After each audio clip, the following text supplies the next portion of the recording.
प्रभु यीशु मसीह के नाम में आप सभी का स्वागत करता हूं हमारे इस नए वीडियो में।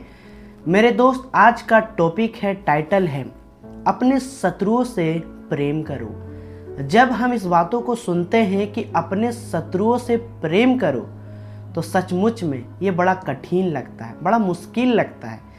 मेरे दोस्त, जिस व्यक्ति ने हमें सताया, दुख दिया, हमेशा हमारा बुरा चाहा, हमेशा वो चाहा कि इस व्यक्ति के साथ गलत हो, भला हम उसके साथ प्रेम कैसे करें, है ना। बड़ा कठिन लगता है। तो आइए आज के इस वचन में हम लोग आगे बढ़ते हैं। मेरे दोस्त, मैं अपना गवाही छोटा सा बताना चाहता हूँ। जब मैं छोटा था और जैसे जैसे मैं बड़ा हो रहा था तो मेरे पेरेंट्स, गार्जियन, जो मेरे माता पिता है और मेरे जितने भी कुटुंबी है, रिश्तेदार है, बड़े पापा, बड़ी मम्मी लोग, जब हमें बताते थे कि तुम्हारा वो दुश्मन है और बचपन से ही सुनते आए कि वो हमारे साथ गलत किया है, वो कभी हमारा भला नहीं चाहा, हमें दुख दिया है। और मेरे घर का जीवन, मतलब मेरे घर का जो परिस्थिति था वो बहुत बुरा था और बुरा वक्त में भी लोगों ने बुरा किया। अब मैं उतना नहीं जानता हूँ, मैं ऐसा सुनता हूँ अपने फैमिली के तरफ से, है ना। लेकिन मेरे दोस्त, मैं बचपन से एक उम्मीद से बड़ा हो रहा था। क्या उम्मीद? कि जिस दिन बड़ा हो जाऊंगा ना, उन लोगों को मैं मारूंगा। मेरा एक उम्मीद था, एक जिद था अंदर से, एक क्रोध भरा हुआ था मन में कि जिस दिन बड़ा हो जाऊंगा ना, उस दिन वो लोगों को मारूंगा, क्योंकि उन्होंने हमारे परिवार के साथ बहुत गलत किया। और मेरे दोस्त, मैं आपको सच बताऊं, ये जो कड़वाहट हमारे मन में था उसको कोई दूर नहीं कर सकता था, कोई नहीं, दुनिया का कोई ताकत हमारे मन से उस कड़वाहट को कोई अलग नहीं कर सकता था। लेकिन मेरे दोस्त, मैं आपको बताना चाहता हूँ, जिसका नाम है यीशु मसीह, उसने हमसे प्रेम किया, क्योंकि हम वचन में भी पढ़ते हैं कि परमेश्वर ने हमसे प्रेम किया, इसीलिए तो उसने अपना इकलौता पुत्र को दे दिया। मेरे दोस्त देखिए, बड़ा कठिन तो लगता है कि अपने शत्रुओं से प्रेम करो, लेकिन मेरे दोस्त मैं आपको बताना चाहता हूँ, जिस तरह से प्रभु यीशु मसीह ने और पिता परमेश्वर ने हमसे प्रेम किया, क्या उन्होंने हमें कभी पूछा, कभी कहा कि तुम बहुत गुनहगार थे, तुम पापी थे? कभी नहीं ना। तो फिर हम अपने शत्रुओं को यह कैसे बोल सकते हैं कि तुमने मेरे साथ गलत किया है। मेरे दोस्त, आइए एक वचन को पढ़ते हैं, उसके बाद हम लोग वीडियो में आगे जाएंगे। लूका रचित सुसमाचार 6 का 27 वचन, जाना माना वचन है, कई बार आप लोग पढ़े होंगे। परंतु मैं तुम सुनने वालों से कहता हूँ कि अपने शत्रुओं से प्रेम रखो, जो तुमसे बैर करे उनका भला करो। जब इस वचन को पढ़ते हैं तो बड़ा कठिन लगता है कि भला जिस व्यक्ति ने मुझे सताया, मैं उसके साथ भलाई कैसे कर सकता हूँ। लेकिन मेरे दोस्त, आपको करना पड़ेगा।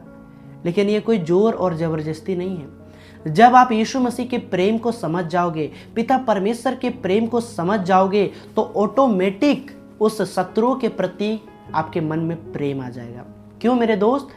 क्योंकि जब मैं बचपन में सोचता था कि जिस व्यक्ति ने मेरे माता पिता को दुख दिया है, मैं उसको मारूंगा, मेरा ये सोच था बचपन में। लेकिन जब मैंने प्रभु यीशु मसीह को जाना, तब पता चला मैं भी तो पापी हूं।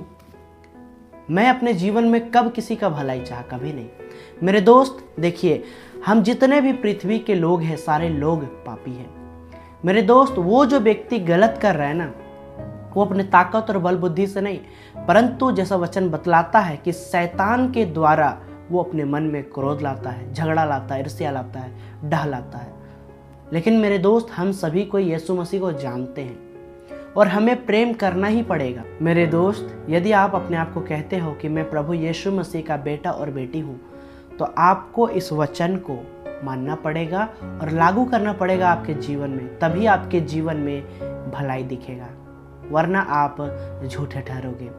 मेरे दोस्त, जिस समय मैं छोटा था, मेरे मन में कड़वाहट था कि जिस दिन बड़ा हो जाऊंगा तो मैं उन लोगों को मारूंगा। लेकिन आज वो कड़वाहट मेरे मन से दूर चला गया और आज जब मैं उन लोगों को देखता हूँ तो मैं तरस खाता हूँ। क्यों तरस खाता हूँ? खास ये लोग भी प्रभु यीशु मसीह को जानते तो लोगों के साथ ऐसा बुराई काम नहीं करते। मेरे दोस्त, उम्मीद करता हूँ जिन बातों को मैंने बोला है, जिन बातों को वचनों से समझाने की कोशिश की, आप समझ रहे हैं। मेरे दोस्त देखिए, हम किसी के साथ नफरत नहीं कर सकते। क्यों? क्योंकि परमेश्वर ने हमारे साथ प्रेम किया है। हाँ, मैं मानता हूँ उन बातों को याद करके दुख तो बड़ा होता है, लेकिन प्रभु यीशु मसीह का वचन यह भी कहता है, बदला लेना तो परमेश्वर का काम है, हमारा काम नहीं है। जो हमारे साथ गलत करते हैं ना, उसका लेखा परमेश्वर खुद ले। हमें उस व्यक्ति से या उस इंसान से बदला लेने की कोई ज़रूरत नहीं है, क्योंकि हम तो परमेश्वर के पीछे चलने वाले लोग हैं और हमें इसी वचन को मानना पड़ेगा और इस वचन को अपने जीवन में लागू करना पड़ेगा। उम्मीद करता हूँ मेरे दोस्त, आज का वचन से आप बहुत ज़्यादा आशीष पाए हैं। चलिए आज की इस छोटी सी वीडियो को यहीं तक रखते हैं। प्रभु आप सभी को इस वीडियो के द्वारा बहुत बहुत आशीष दे। आमीन।